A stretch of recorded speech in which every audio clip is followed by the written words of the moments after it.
Oh man, you guys, you know, I don't want to stay away from some controversy. You'll notice on this channel, I don't get political. I have some extremely strong political beliefs. I don't think this channel is a place for it. So even when there's topics that are controversial and political in nature, I don't like being public about those topics because, you know, our country's so divided in a lot of this, and I hate that. I think it's divided for political reasons, purely. I think we're a lot closer on beliefs and commonality than we give ourselves credit for. But when it comes to this right here, I just can't steer clear of it. And you know, EHD, CWD, two totally different diseases, and I think the effects are completely different. I just wanted to comment a little bit about these things, and you know, you can agree with me or not, but they're really, really important. And right now, you know, a lot's going on. And when you get down to Southeast Ohio, areas in Michigan, Dylan, have you heard of very many other areas? Southern Indiana, like Indiana, Ohio, Missouri, and Southern Michigan are really, really bad this year, and I feel horrible for EHD. Yeah. Oh yeah, absolutely. And yeah, I feel horrible too. And that's point number 3, right here. And it's I really honestly feel for people because I have a lot of clients in those areas, and they're texting me, they're sending me dead buck pictures, and I think it's horrible. But I'm going to start out by number 1 here. I started hunting Wisconsin in 2002, and that was right at the time that CWD first hit. And I remember people in the scientific deer community crying that this is the end of whitetail deer hunting as we know it east of the Mississippi. You know, deer hunting's going to die. It could be that bad. They had these charts coming out where it's just like this infectious disease is going to go through and just wipe out every deer. What we found, it is not. In fact, I think numbers can lie. Obviously, there's hundreds of times more sampling taking place now than there used to be. So you can't look at prevalence rates because the sampling is off the charts now compared to what it used to be. I can openly admit I've never had a deer sampled that I've shot. I really don't care because I'm going to eat it anyways. It doesn't, if I had to, like opening day of gun season here in Minnesota, you have to get it tested, or a certain weekend hunts, you have to get it tested if you shoot one. Well, then I'd go get it tested. Other than that, I'm going to eat the thing. I really don't care. I've heard people online, they'll say, well, if I gave you a CWD burger and you knew that CWD, are you going to eat it? Well, I don't know. I've never heard of someone doing that. That's kind of one of those fictitious examples that, you know, people come up with to stir controversy, and I just don't think it's appropriate. I don't get my deer tested, and I've hunted in CWD areas. Now, some people say, well, 50% of the deer have CWD. Well, then I've eaten a lot of CWD deer, and I really didn't care. But no one has ever been infected by CWD. What are the odds? You know, I hope it never crosses that bridge, but it hasn't. And the sky is not falling. Hasn't been falling for 23 years and counting east of the Mississippi. And it's probably been here for decades before that time too. So you can make a case that CWD is bad, good, whatever. People say it's good because it's thinning the deer population, but we don't even see that. We see deer numbers on the rise. We don't see mature buck numbers on well-managed properties. Mature buck numbers and age has gone up. And we're seeing in this area, we see 6-year-old bucks. We saw them at 2, 3, 4, 5, 6, 7. We're not seeing them die of CWD, and we're smack dab in the CWD area. Same with over many of our clients in this. There's our hot spot of clients here in southeast Minnesota, southwest Wisconsin, and southwest Wisconsin is ground zero. I have clients right down in that Mount Horeb area down there that they're shooting 5, 6-year-old bucks. How does that happen when half the deer have it and it kills them within a couple of years or whatever the rate is? There's a lot of questions. There's a lot more questions surrounding CWD than answers. And I think that's very clear. I think, you know, Dylan made a point, if I can share that, CWD stands for chronic wasting dollars. Imagine like Wisconsin, they figured it out after a few years that we spent $22 million in sharpshooters. Maybe we shouldn't do this anymore. And then you see another state do it and another state. It's like no states learn from each other. That's a prime example. That is fact. Here in southeast Minnesota, they had sharpshooters, bait piles in January, February. So That's the thing too. You can't bait, can't run over corn with a side-by-side with, and put corn on the ground, but the government can go put out bait piles in the middle of deer numbers. Yeah. in a really cold, frigid winter, pull deer in from miles, not shoot all of them, obviously, and then send them back home now that they've all been eaten on a pile together.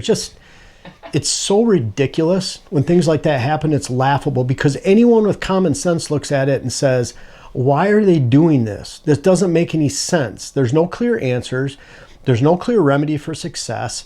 I would say idiot follows the next idiot, but it's you see something that doesn't work over here. Well, let's try that over here. It doesn't make any sense. It really doesn't. It's kind of like the wildebeest jumping off and getting eaten by a crocodile, and the other ones look over there and just kind of like, well, I think I'll try that too. And they step off and they get eaten too. It happens over and over again. And to me, there's a lot more. I'm not saying CWD is not serious. It's something that we need to research, put hunting dollars to figure it out. Don't ever want to bridge over to man. But again, there's a lot more questions than answers. But when it comes to EHD, it's pretty cut and dry. When it's bad and you have water and you have mud and you have cracks in the mud and it propagates that midge, the midge can grow within there, and until you get rain in late summer and the water fills those water holes back up and those ponds and those swamps, deer are going to die. And they're dying at dozens and dozens of dozens. I've been on a small skating pond in southern Michigan in 2012 time frame, and I'm looking under the ice, and we count 7 dead bucks in February just laying under the ice, under clear ice, dead in velvet. And had a client, they bought an air conditioner for the first time because the swamp to the west of them had dozens of dead deer that were in that swamp, and the stench was so bad coming into their house they couldn't keep their windows open, and it was hot, so they bought an air conditioner so they could actually clean the air inside their house and not have to worry about opening their windows. And people that have obviously too high of deer numbers, and they go from 200 in a section down to 50, wipe out 3/4 of the herd. And so I look at, like, how can you EHD proof your property? Well, you can't, but you can make decisions. For example, we like tank water holes, and we've been hitting that for many years, that no scientific evidence, but you need mud to propagate the midge for EHD. If you don't have dry and receding mud and cracking mud, you don't get it. So if you create ponds for deer, you're really creating an environment for spreading EHD, especially in these areas where we have a lot of hills and we don't have standing water otherwise. So we took out a couple man-made ponds on our property in Minnesota, and we've added a lot of tanks. I don't want any mud on this property. And so we have property near us that has ponds and water holes man-made for deer. And it sucks because some of those bucks that reside on our property all fall in a non-EHD water hole area, go over to this property 3/4 of a mile away or a mile away. Well, they can die over there. Luckily, we don't get it up here this far north, or we haven't. It's come close to us in southwest Wisconsin, where I was at, near La Crosse, and it came close where I'm at right here near Winona, but it was just to the south. That was 2018 was the last time around here. Bottom line is, I feel horrible. Not for you though, not for those people. Dylan, do you feel bad for the people in CWD areas? Honestly. I honestly don't, and I've hunted those areas. I still hunt a CWD positive county. I don't feel bad. In my opinion, it's the same as it's always been. The deer are still there. They're still mature bucks. There is a lingering underlying problem that is out of my range of capability to figure out, and I hope scientists figure it out with time. But I don't think that there's a solution to it at this moment, and it hasn't changed the way that I want to hunt. Well, and you look at it, it's been out west for decades, since the 50s or whatever time frame it is. It's been out west, and it hasn't wiped out mule deer, elk, and hasn't wiped out whitetails. I mean, it's the same pattern. It's not wiping them out here either. So, but EHD, I feel really bad. Honestly, you guys that have it, horrible. I was on the Hunter podcast last week, and those guys down in Kentucky, in their portion of Kentucky, because not all of Kentucky has it, and Ohio, Michigan areas, just horrible. Especially, a lot of people that have private land, especially nowadays, are working on the land really hard. And to be able to lose half your deer herd or more in a given, just a month period of time is just horrible. And you know, I haven't had to deal with that on a personal level, just through our clients and friends, and really feel for you guys. And so I hope that something, I can't say I feel sorry for if you have CWD in the area. We've been hunting it since 2002, me personally, and it hasn't done anything to deer herd that I've noticed. And I can't say it's because of the great state of Wisconsin doing such a great job at managing it. Heck no. I'm not saying they're doing a bad job at managing deer. It's just CWD. No one really knows, but it isn't wiping out the herd. EHD, that's the difference I see, between the two right here is there's a big difference. And even to the point where CWD, other than, bait piles in February and sharpshooters, more buck tags, more doe tags in the areas, that's the only changes I see that it's made. All things made by man, not things made by nature.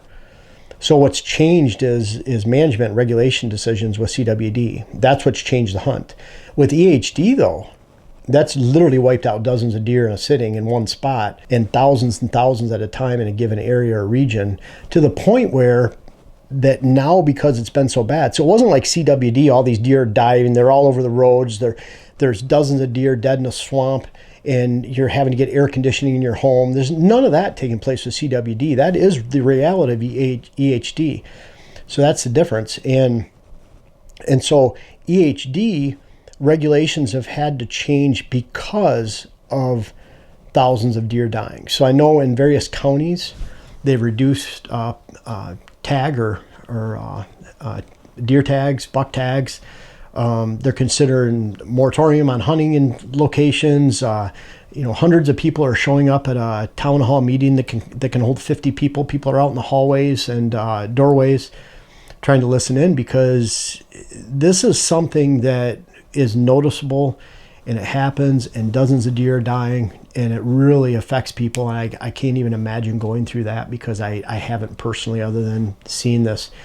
So Dylan and I do feel really horrible about you that have EHD right now. Not so much for the CWD. It's not that we're taking CWD lightly. It might appear that way. We need science and research to go after that and figure it out. But really, what I've seen, the differences with EHD, there's actual factual regulations that are being made because of the instant death and carnage caused by EHD, where it's the opposite. We're making regulation change before anything happens with CWD, and we haven't seen anything happen, and the regulations are all over the board and regulation changes, but it's more of a pre-reaction than an actual post-reaction. And so that's our take on it. Hope you don't mind us talking about it, but bottom line is, to you hunters out there that are going through this and experience it right now, we really feel for you. I know that doesn't mean much, but really need to raise a voice for EHD, and really one of the true killers of whitetails out there in the hunting world and whitetail world that we'd really like to see a cure for, or a way to curb it if some way possible in the near future.